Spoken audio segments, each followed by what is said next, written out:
Saudações, família! Sejam todos muito bem-vindos, hermanos e hermanas. Você já ouviu falar de Joseph Bonanno? Um jovem siciliano que saiu da Itália com um sonho e se tornou o mais jovem líder de uma das organizações mais poderosas dos Estados Unidos. De uma ascensão meteórica a uma queda insana, passando por rivais misteriosos, disputas internas e perseguições implacáveis do FBI. Essa é a história real de um homem que desafiou tudo e todos. Será que ele era um gênio estrategista ou apenas um sortudo? Junte-se a nós para desvendar a vida de Bonanno, cheia de reviravoltas, traições e segredos. Não esqueça de curtir, se inscrever e ativar o sininho para não perder nenhuma novidade do canal. E também clica no botão Hyper, pois é de graça e isso me ajuda demais. Bora pro vídeo.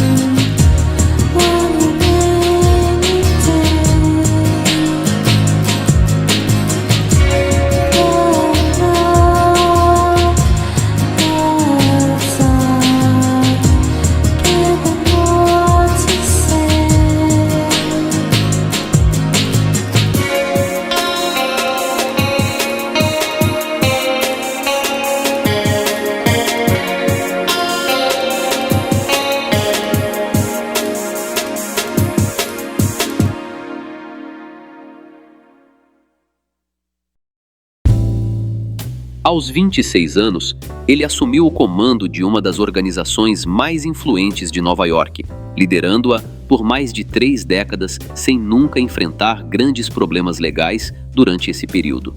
E, pasme, viveu até quase os 100 anos. Essa é a história de Joseph Bonanno, um nome que talvez não seja tão conhecido no Brasil, mas que marcou a história dos Estados Unidos. No auge de sua trajetória, Bonanno era uma figura central em um grupo poderoso, com mais influência do que nomes famosos como Al Capone ou Charles Luciano.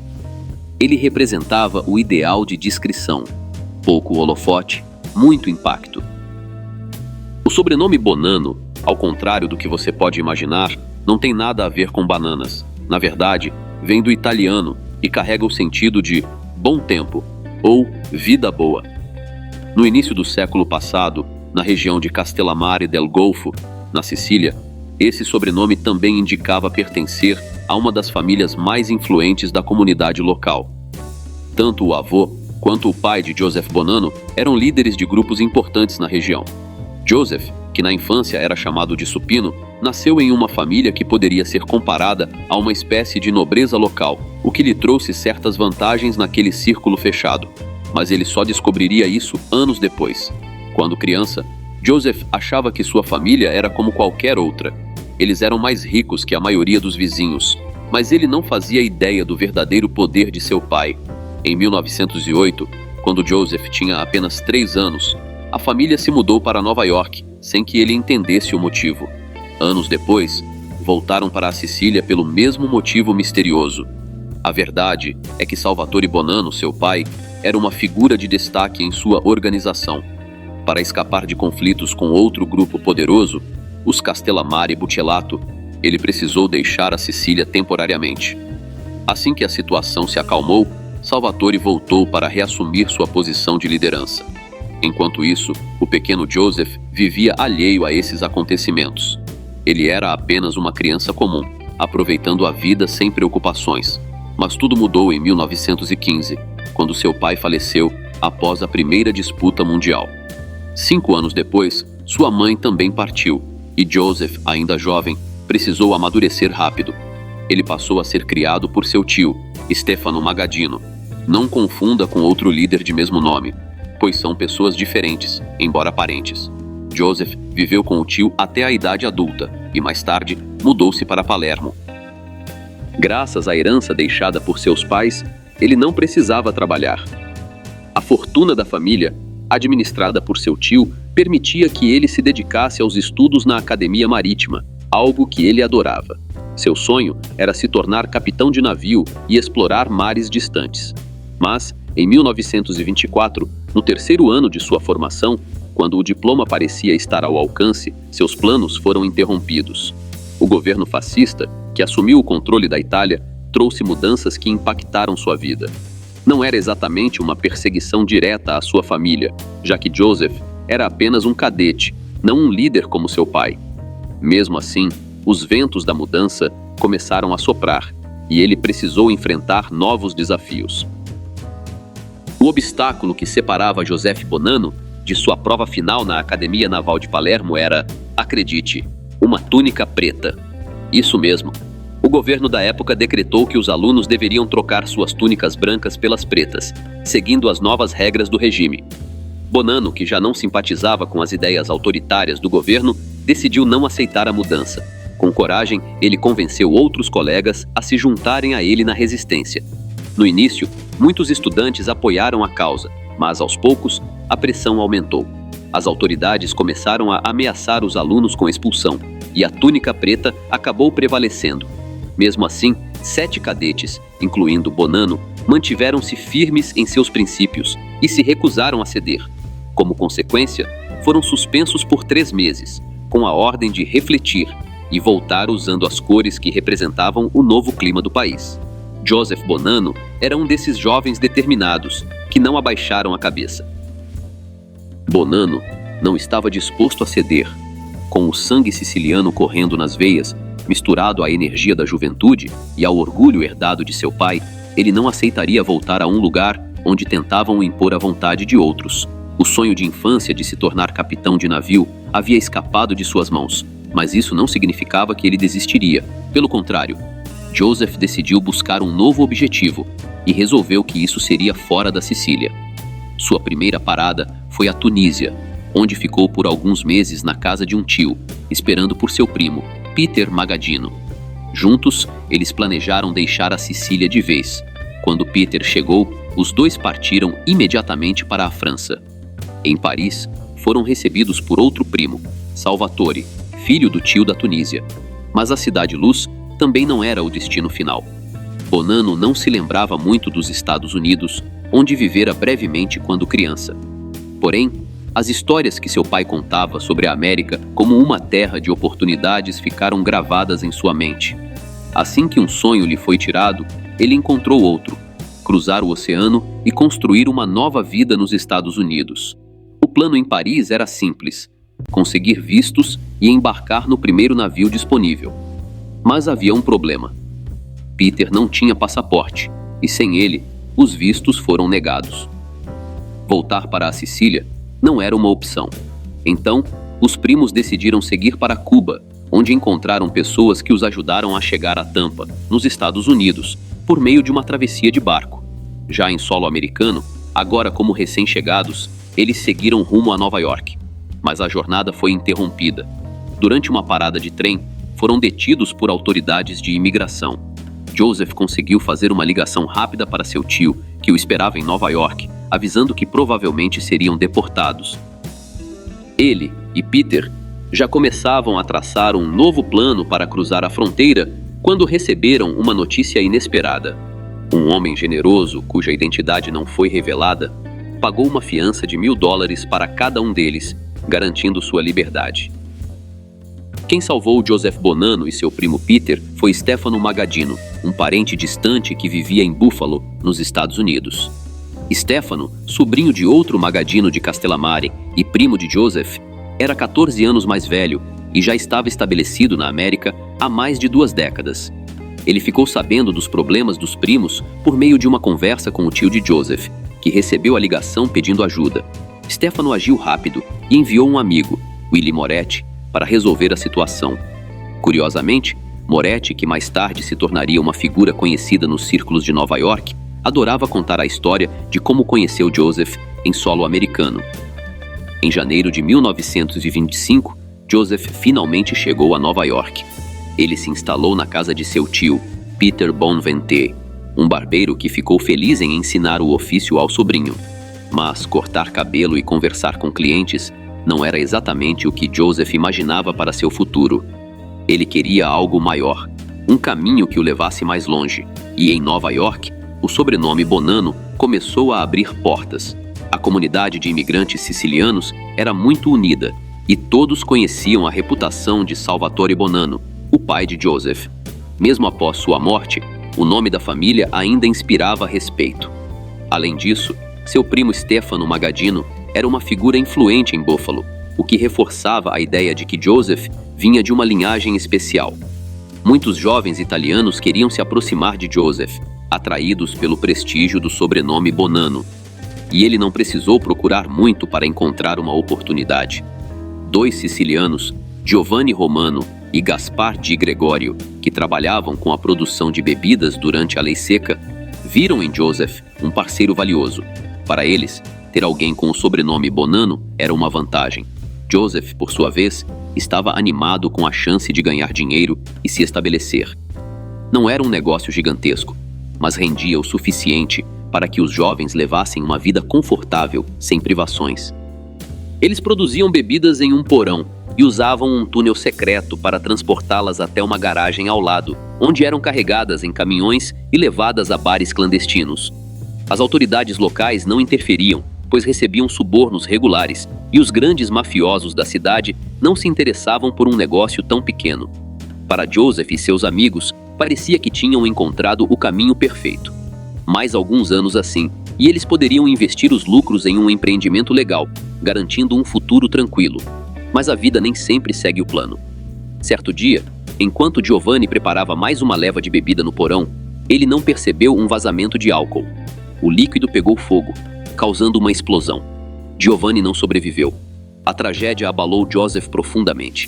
Ele decidiu abandonar aquele negócio arriscado, iniciando um período bem diferente em sua vida nos Estados Unidos. Um período curioso, especialmente quando pensamos na trajetória de um homem cuja história nos Estados Unidos é tão marcada por escolhas ousadas. Joseph Bonanno estava explorando novos caminhos em Nova York. Ele começou a trabalhar como motorista na padaria de outro tio, mas logo mostrou talento para muito mais. Na prática, ele assumiu um papel que hoje chamaríamos de gerente de vendas, expandindo a clientela do negócio e trazendo mais sucesso para a padaria. Ao mesmo tempo, Joseph se matriculou em aulas de teatro, onde rapidamente se destacou. Seu professor o considerava o melhor aluno da turma, elogiando sua dedicação e carisma. Apesar desses sucessos, o prestígio do sobrenome Bonanno parecia destinado a algo maior do que ser motorista ou ator. O próprio Joseph sentia que ainda não havia encontrado seu verdadeiro propósito. Tudo mudou no final de 1925, quando ele conheceu Salvatore Maranzano, uma figura influente que se tornou um mentor próximo. Foi esse relacionamento que, em apenas 6 anos, transformou um jovem incerto sobre seu futuro em uma liderança respeitada, marcando o início de uma trajetória que o levaria a se tornar o mais jovem líder de uma organização poderosa nos Estados Unidos. O nome da família Maranzano está fortemente ligado à história da grande disputa Castellamarese, um conflito marcante nos Estados Unidos. Mas neste vídeo, não vou me aprofundar na cronologia completa desse evento, já que já falei sobre ele em outros conteúdos do canal. Se você não conhece a história da disputa insana de Castellamarese, dá uma olhada no link que deixei na descrição, onde conto todos os detalhes no vídeo sobre o surgimento das organizações poderosas dos Estados Unidos. Depois, é só voltar aqui com todo o contexto na cabeça para curtir a história. Joseph Bonanno conheceu Salvatore Maranzano em Nova York, durante um jantar para celebrar sua chegada aos Estados Unidos. Salvatore havia deixado a Itália para escapar da repressão do governo fascista, que dificultava a vida de muitos sicilianos influentes. Ele se estabeleceu em Nova York, entre outros imigrantes de Castellammare, na Sicília. No passado, Maranzano já tinha laços com a família de Joseph. Ele lutou ao lado de Salvatore Bonanno, pai de Joseph, e de Stefano Magaddino, em conflitos na Sicília. Por isso, Joseph já o conhecia desde criança. Quando se mudou para Palermo, eles se encontravam ocasionalmente, especialmente quando o tio Stefano visitava Joseph na academia naval e o levava para conversar no escritório de Maranzano. Nos Estados Unidos, porém, essa relação ganhou um novo significado. Maranzano enxergou em Joseph um potencial de liderança, as mesmas qualidades que fizeram de seu pai um grande gestor na Sicília. Por outro lado, Joseph via em Salvatore um modelo de líder, alguém que ele admirava e queria seguir. Tudo se encaixou perfeitamente. Os dois começaram a passar cada vez mais tempo juntos. No início, eram encontros casuais, como idas ao cinema ou jantares. Mas logo isso evoluiu para algo maior. Maranzano convidou Joseph para trabalhar com ele, e Bonanno aceitou na hora. Salvatore colocou Joseph para gerenciar uma operação de produção de bebidas, um negócio comum na época da Lei Seca. Parece que o impacto de um incidente anterior, envolvendo a perda de um amigo nesse mesmo tipo de atividade, já não pesava tanto. Joseph mergulhou no trabalho com entusiasmo. Ele supervisionava todas as unidades de produção, incluindo as de Nova York, Pensilvânia e outras regiões, resolvendo qualquer problema que surgisse. Era o começo de uma nova fase, onde suas habilidades começavam a brilhar. Joseph Bonanno estava sempre em ação. Se havia problemas com o fornecimento de matéria-prima, ele resolvia. Se concorrentes causavam prejuízos, como incendiar uma loja, Joseph ia atrás de soluções. Se mercadorias eram roubadas, ele trabalhava para recuperá-las. O ritmo intenso do trabalho de Bonanno era bem conhecido, mas valia a pena. Ele conquistava não só bons lucros, mas também uma reputação cada vez maior. Com o dinheiro que ganhou, Joseph abriu sua própria pequena unidade de produção de bebidas, um passo importante na sua jornada. Enquanto a influência de Salvatore Maranzano crescia entre os sicilianos de Nova York, a reputação de Bonanno também aumentava, mesmo sem ele ainda fazer parte oficialmente do círculo mais próximo de Maranzano.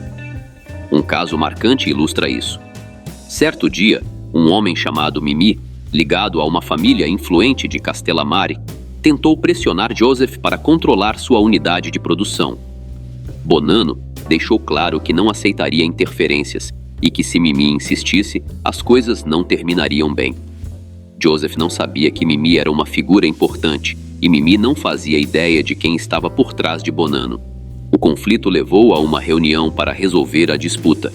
Imagine a surpresa de Mimì ao descobrir que o mediador seria Vito Bonventre, primo de terceiro grau de Joseph, e que os principais apoiadores de Bonanno incluíam Stefano Magaddino, uma figura de peso em Buffalo, e Salvatore Maranzano, que ganhava cada vez mais destaque em Nova York. Era como se Joseph tivesse o apoio dos nomes mais influentes da comunidade siciliana nos Estados Unidos. Depois desse episódio, todos entenderam que Bonanno ocupava uma posição privilegiada. Sua entrada oficial no círculo de Maranzano foi mais uma formalidade, já que seu status já era evidente. Joseph se tornou um dos principais aliados de Maranzano, quase como um pupilo. À medida que o poder de Salvatore crescia, o de Bonanno também aumentava. Essa relação ficou ainda mais clara durante a disputa Castellammarese. Quando Maranzano foi eliminado, Joseph surgiu como um dos principais candidatos a assumir sua posição. 3 fatores explicam isso. Primeiro, muitos conheciam e respeitavam o legado da família Bonanno, graças ao seu pai. Segundo, ele tinha o apoio de Stefano Magaddino, uma liderança influente. Terceiro, Maranzano sempre destacou as qualidades de liderança de Joseph, o que inspirava confiança em outros. Foi assim que, com apenas 26 anos, Joseph Bonanno se tornou o mais jovem líder de uma organização poderosa nos Estados Unidos. O apoio de Maranzano foi decisivo para essa ascensão, mas a queda de seu mentor foi o momento que abriu as portas para o topo.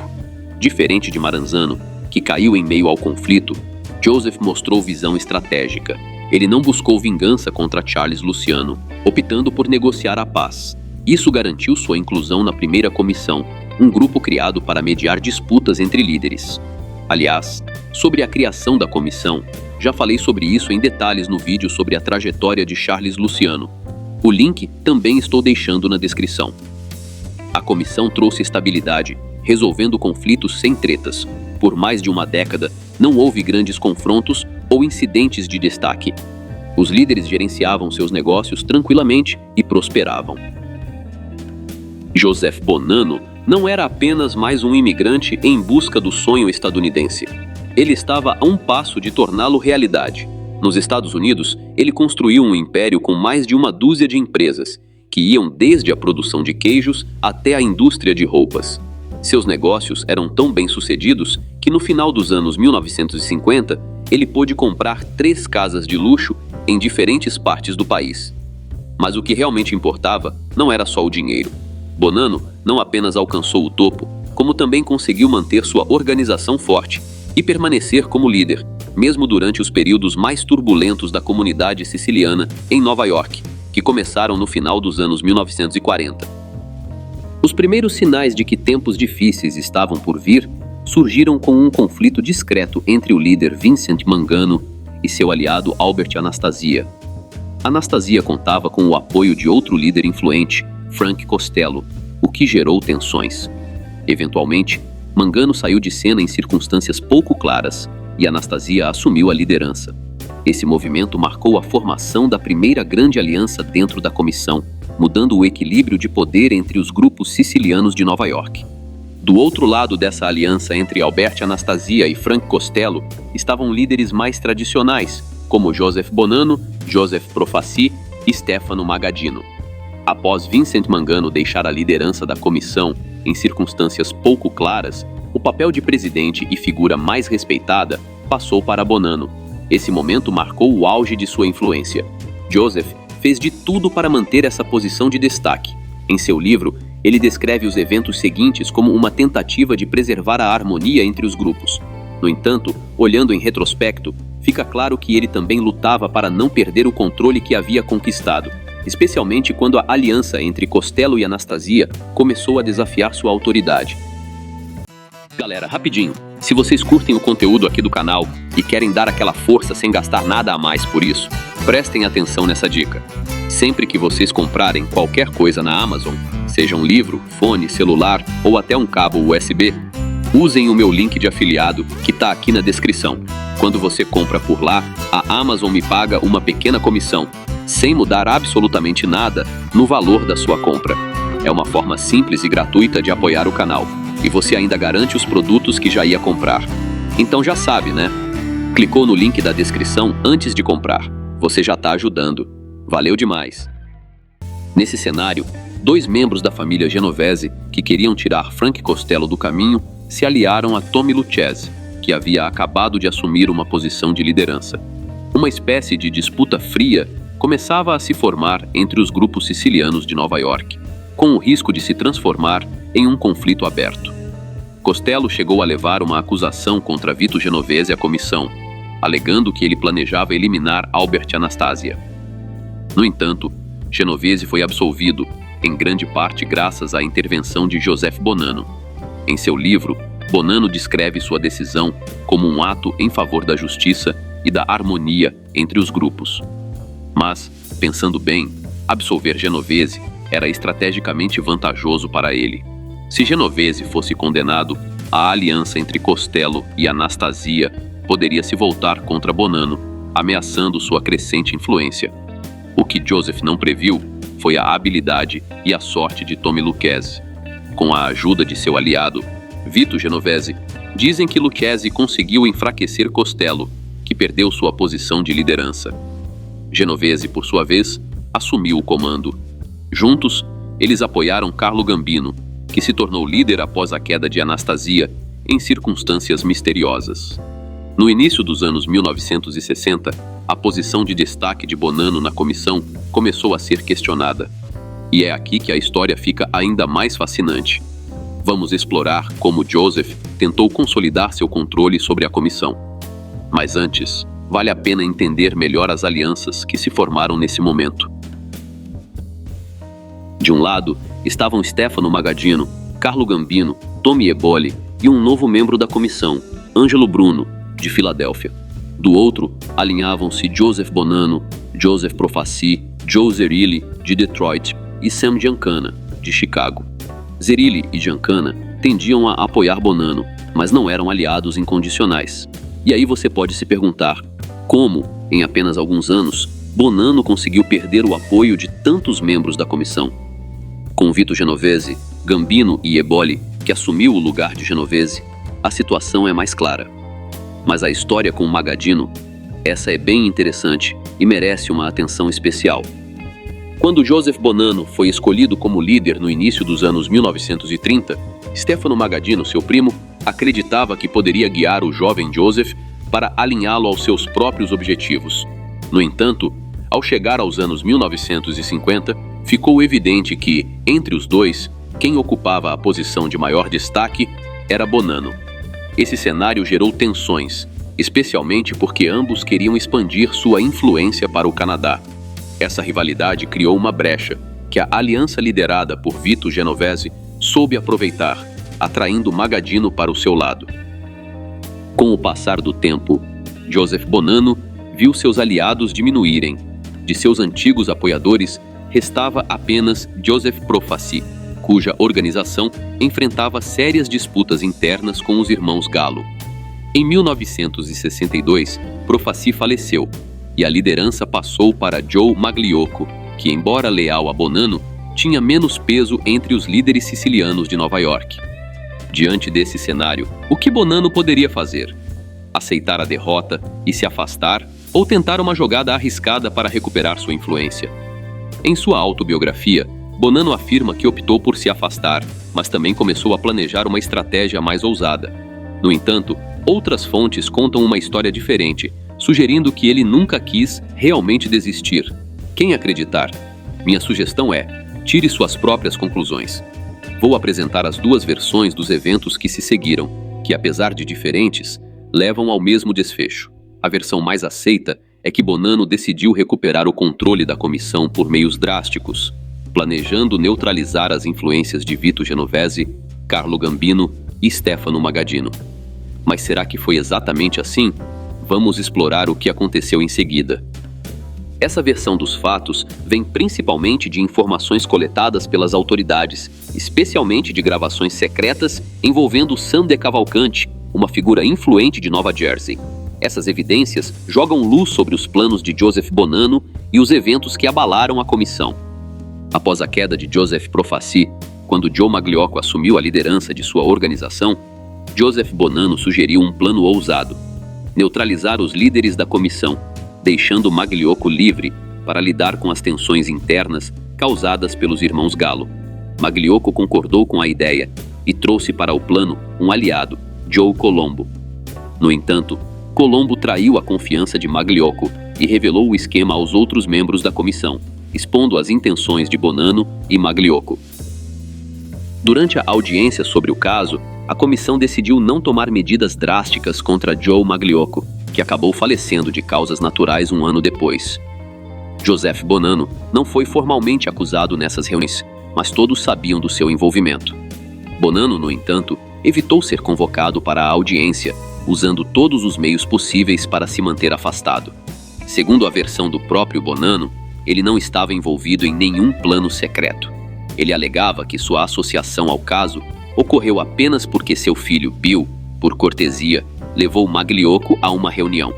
Por coincidência, essa reunião envolveu uma pessoa ligada ao trio formado por Tommy Lucchesi, Carlo Gambino e Stefano Magadino.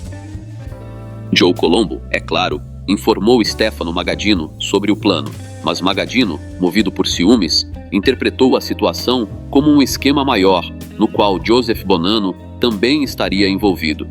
A partir daí, os eventos se desenrolaram como esperado. Joe Magliocco confessou sua participação, mas ninguém acreditou que ele agiu sozinho. Bonanno, então, passou um tempo no Arizona, longe dos holofotes. Segundo sua própria versão, ele viajou para estabelecer contatos com negócios legítimos no Canadá. No entanto, na versão propagada por Magadino, Bonanno estava tentando expandir sua influência no território canadense. No fim das contas, nenhum dos dois planos deu certo. Joseph acabou enfrentando problemas legais no Canadá, acusado de fornecer informações falsas ao solicitar um documento de imigração. Após o processo, ele foi obrigado a deixar o país e retornar a Nova York. Lá, algo completamente novo o aguardava, um desafio que ele nunca havia enfrentado em toda a sua carreira como líder. Cabe a você decidir se Joseph Bonanno arquitetou o plano com Joe Magliocco por vontade própria ou se foi envolvido contra sua vontade. De qualquer forma, o resultado foi devastador. Bonanno não apenas perdeu sua última influência na comissão, mas também enfrentou desafios dentro de sua própria organização ao retornar do Canadá em 1964. Durante sua ausência, quem liderava o grupo era John Morales. Ele informou Bonanno que John Tartamella, que até então ocupava um papel importante como conselheiro, não poderia continuar na posição devido a problemas de saúde. Joseph Bonanno autorizou a realização de uma votação entre os líderes de sua organização para escolher um novo conselheiro, e o selecionado foi seu filho, Bill Bonanno. Se a decisão foi influenciada pelo apoio de Joseph, ou se a maioria realmente optou por Bill, é difícil afirmar com certeza hoje. No entanto, é inegável que a escolha gerou insatisfação em parte do grupo. Esse descontentamento era liderado por Gaspar Di Gregorio, ex-genro de Stefano Magadino, que naturalmente apoiava Di Gregorio nessa oposição. Stefano Magadino convenceu a comissão de que Joseph Bonanno não era mais apto para liderar sua organização. Ele apontou o possível envolvimento de Bonanno no plano com Joe Magliocco e o fato de ter apoiado a escolha de seu filho, Bill Bonanno, para um cargo importante, mesmo com a insatisfação de muitos no grupo. Como resultado, a comissão respaldou a oposição liderada por Gaspar Di Gregorio e declarou que tanto Joseph quanto Bill Bonanno não tinham mais legitimidade para liderar. Naturalmente, Bonanno, que havia acabado de retornar do Canadá, não aceitou a decisão. Ele se recusou a reconhecer Di Gregorio como novo líder e desafiou a comissão, reunindo a maior parte de sua organização ao seu lado. Em seu livro, Bonanno afirma que estava pronto para lutar por sua posição, mas, por coincidência, coube a seu filho Bill liderar o confronto que ficou conhecido como a Guerra Bonanno. Em 20 de outubro de 1964, Joseph Bonanno desapareceu misteriosamente. Por muito tempo, ninguém soube seu paradeiro, e até hoje os pesquisadores não chegaram a um consenso sobre o que aconteceu. Alguns acreditam que Bonanno encenou seu próprio desaparecimento para evitar possíveis ameaças. Outros defendem a versão do próprio Bonanno, que, em seu livro Homem de Honra, relata ter sido sequestrado e levado para uma casa isolada no meio de uma floresta. Segundo ele, homens ligados a Magadino estavam por trás do incidente. Bonanno descreve que passou meses naquela cabana, recebendo visitas frequentes de Stefano Magadino. Na visão de Joseph, o objetivo de Magadino era intimidá-lo, convencê-lo a abandonar a disputa pela liderança de sua organização. Não se sabe se Magadino considerou medidas mais drásticas, mas no final ele liberou Bonanno, sem conseguir persuadi-lo a desistir. Magadino instruiu seus homens a levar Joseph ao destino que ele escolhesse. Bonanno pediu para ser deixado em El Paso, na fronteira com o México, talvez para fazer Magadino acreditar que ele fugiria para lá. Em vez disso, Joseph seguiu para Tucson, no Arizona, onde possuía uma casa. Lá, ele foi recebido por um amigo de confiança, que passou a trazer mantimentos e mantê-lo em contato com Bill, que estava em Nova York. Por vários meses, Bonanno levou uma vida reservada, quase como um fugitivo. Nenhum vizinho suspeitou que havia alguém na casa, já que seu amigo, que frequentemente cuidava da propriedade na ausência dos donos, não levantava suspeitas. Joseph evitava ser visto, mantendo-se longe das janelas durante o dia e usando uma lanterna à noite para realizar suas tarefas. Ele tomava todo o cuidado para não ser descoberto. Essa rotina isolada acabou mudando sua aparência. Não, ele não se transformou em algo como Gollum, de O Senhor dos Anéis, mas o crescimento da barba e do cabelo alterou bastante seu visual. Com uma bengala, um casaco simples, um gorro de lã de ovelha e um tapa-olho, Joseph Bonanno decidiu que estava pronto para voltar a Nova York sem ser reconhecido por aqueles que poderiam estar contra ele. E foi exatamente o que fez. Quando retornou à cidade em segredo, marcou um encontro com John Morales, o líder do grupo que ainda apoiava Bonanno. Morales, ao vê-lo, não identificou seu chefe imediatamente, até que Joseph começou a falar, revelando sua identidade. No encontro com John Morales, Bonanno deixou claro que ainda não pretendia revelar seu retorno e que viveria discretamente por um tempo, observando a situação de fora. O motivo para sair do esconderijo foi grave: uma tentativa de ataque contra seu filho, Bill Bonanno. Gaspar de Gregório havia marcado uma reunião com Morales, supostamente para negociar a paz entre os dois grupos em conflito.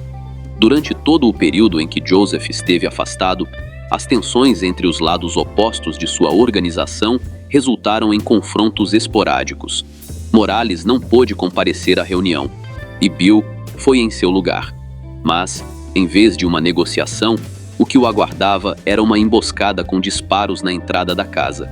Felizmente, ninguém se feriu, mas Bonanno percebeu que a situação estava escalando demais para continuar se escondendo. De volta à ação, a primeira prioridade de Bonanno foi se reunir com a comissão. Ele deixou claro que não queria conflitos com outros grupos fora de sua organização e que resolveria seus assuntos internamente. Os líderes da comissão ouviram sua proposta, mas mantiveram o apoio ao grupo adversário, agora liderado por Paul Siaka, que substituiu de Gregório, cuja saúde estava debilitada. O conflito interno, porém, já havia tomado proporções tão grandes que mesmo um líder experiente como Bonanno não conseguia unificar seus aliados. Por mais de um ano, ele tentou reunir seus apoiadores, mas o grupo rebelde e a comissão não o reconheciam mais como líder. Em 1968, após sofrer seu terceiro ataque cardíaco, Joseph Bonanno decidiu se afastar definitivamente dos negócios. Seu filho, Bill, também deixou a organização, mas as disputas internas continuaram por muito tempo após a saída dos dois. Além disso, Bonanno enfrentava outro problema. As autoridades estavam determinadas a levá-lo à justiça, independentemente de sua aposentadoria. Na segunda metade do século XX, nos Estados Unidos, a perseguição a figuras como Bonanno era intensa, quase como uma caçada implacável.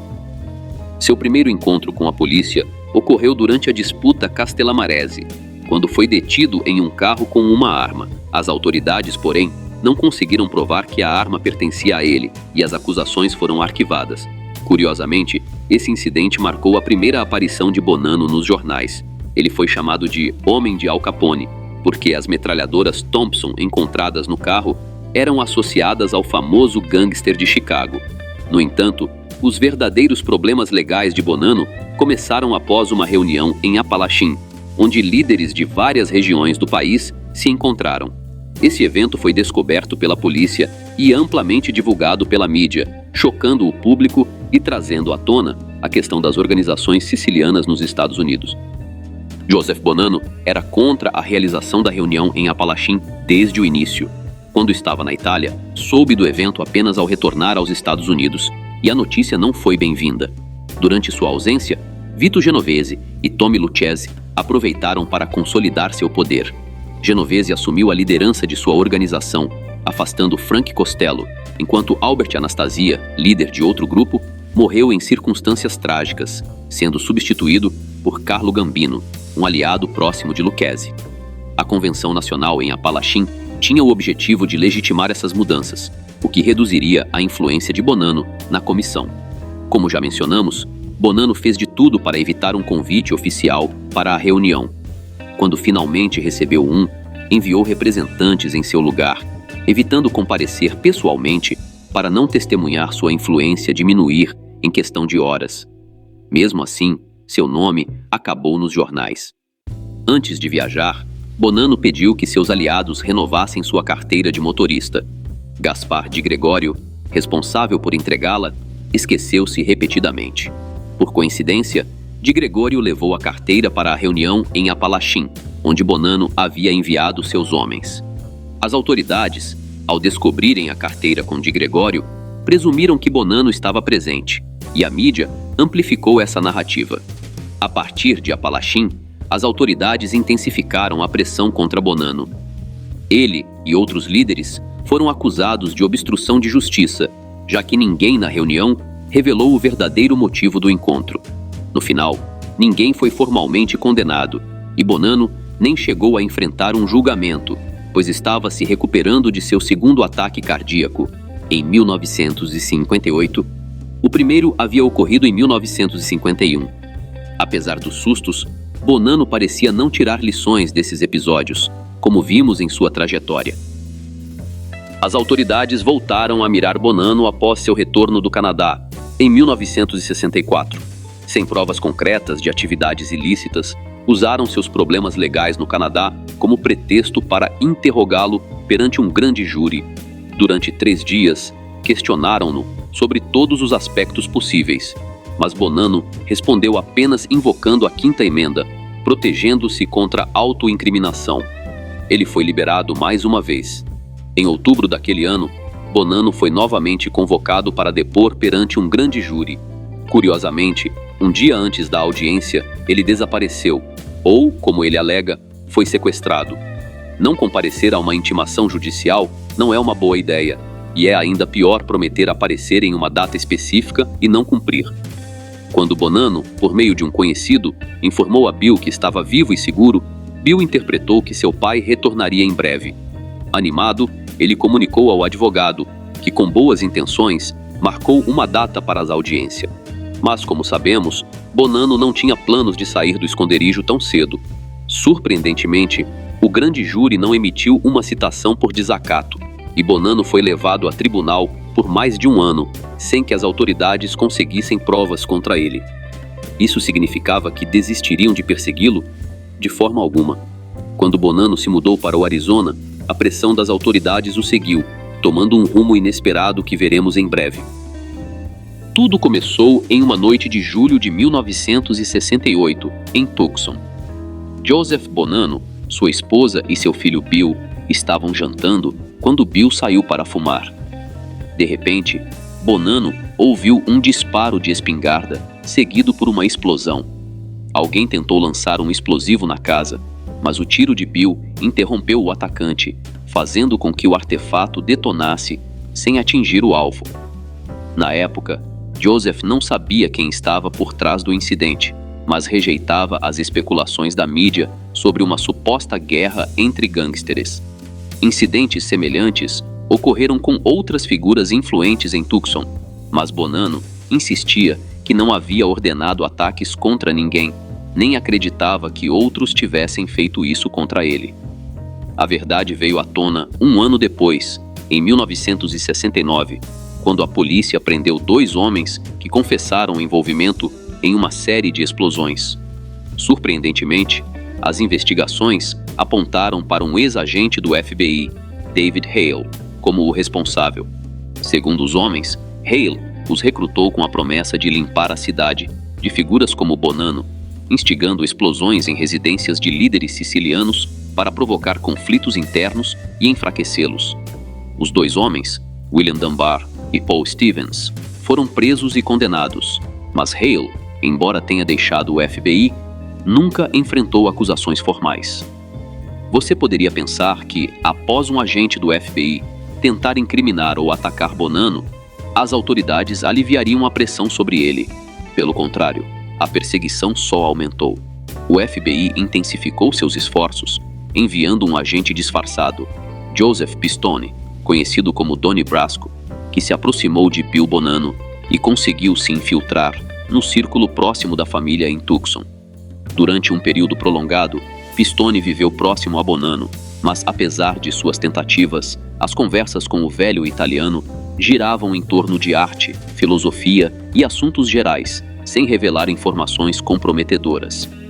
A investigação que finalmente levou Bonanno à prisão começou apenas em 1975 e se estendeu por 5 anos.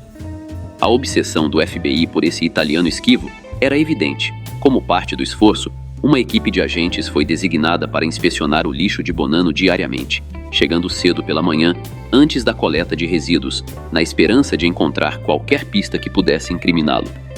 A investigação contra Joseph Bonanno atingiu níveis extremos. Agentes do FBI inspecionavam o lixo de sua casa em Tucson diariamente, retirando os resíduos antes da coleta para não levantar suspeitas. Eles analisavam cada item em busca de qualquer pista de atividades ilícitas. E sabe qual é a parte curiosa? Bonanno escrevia suas listas de tarefas diárias em pedaços de papel, muitas vezes no dialeto siciliano, que é bem diferente do italiano padrão. Isso confundia os agentes, levando-os a interpretações erradas. Por exemplo, uma nota dizia: ligar para Tony e pagar pelo Santoro.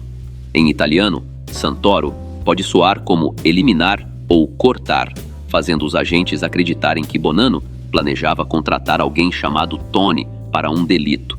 Na verdade, ele precisava pagar a Tony por uma tábua de corte, que é o significado de Santoro, no dialeto siciliano. Em outra ocasião, encontraram uma nota com Voy Dash Bob Green.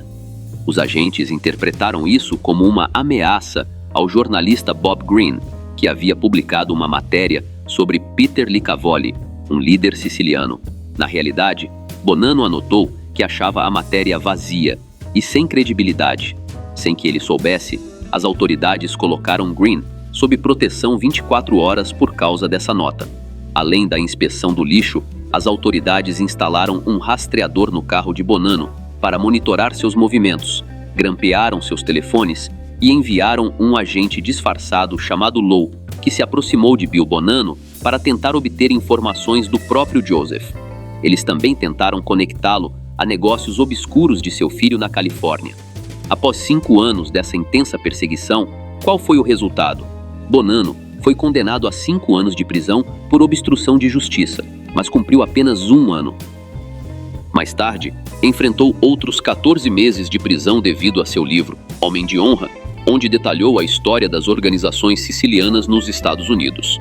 Bonanno se recusou a testemunhar em um caso de extorsão conduzido pelo procurador Rudy Giuliani, que queria informações sobre a estrutura dessas organizações. Por sua recusa, ele foi novamente condenado por obstrução de justiça. Somente após cumprir essas penas, as autoridades finalmente aliviaram a pressão sobre Bonanno. Para um líder de longa data de uma organização influente, as punições foram relativamente leves. Após deixar a prisão, Bonanno voltou para sua casa em Tucson, no Arizona, onde viveu uma vida tranquila ao lado de seus filhos e netos. Ele saiu ileso a quase todos os seus amigos e rivais e, apesar de vários ataques cardíacos, alcançou a impressionante idade de 97 anos, falecendo apenas em 2002. Essa foi a história de Joseph Bonanno, um líder siciliano que se destacou como um dos primeiros a compartilhar publicamente sua trajetória. Por fim, uma jornada marcada por uma ascensão meteórica, uma queda desafiadora e uma velhice surpreendentemente tranquila.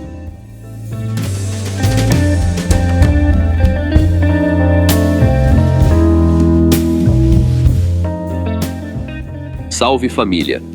E assim termina a saga de Joseph Bonanno, um líder siciliano que subiu ao topo, enfrentou traições, perseguições do FBI e, mesmo com tantas reviravoltas, viveu até os 97 anos em paz com sua família. Uma história real de ascensão, queda e resiliência que nos faz pensar: até onde alguém pode ir para deixar sua marca? Se você curtiu mergulhar nessa jornada cheia de segredos e drama, deixe seu like, compartilhe com os amigos e se inscreva no canal para mais histórias do submundo e figuras históricas como Bonanno. Quer apoiar o canal e ter acesso a conteúdos exclusivos? Torne-se membro agora mesmo clicando no botão participar abaixo. Fique ligado, porque tem muito mais vindo por aí. Qual será a próxima história que vamos desvendar? Comente aqui embaixo. Até a próxima!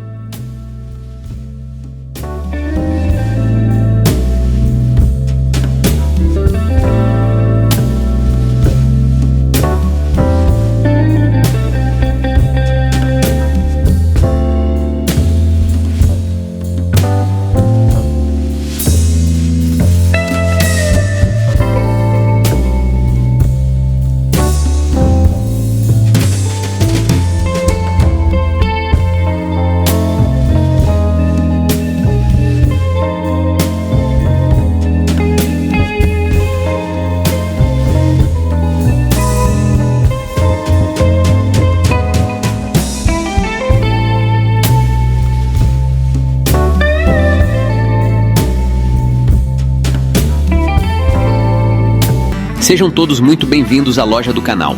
Vocês amam séries e filmes que marcaram suas vidas? Agora é hora de levar seus ícones favoritos para onde você for.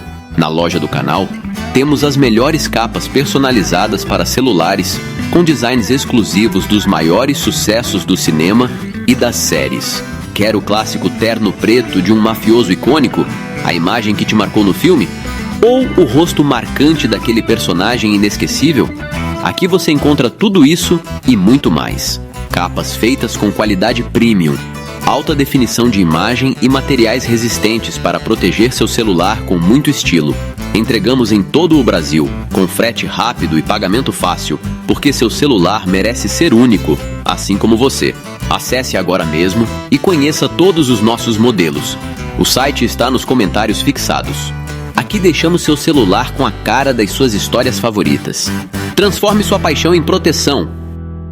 Salve família! Se você acompanha e gosta do meu trabalho, eu preciso muito da ajuda de vocês. Dá um pulo lá no Apoia-se e se torne um de nossos investigadores daqui do canal. Valeu família!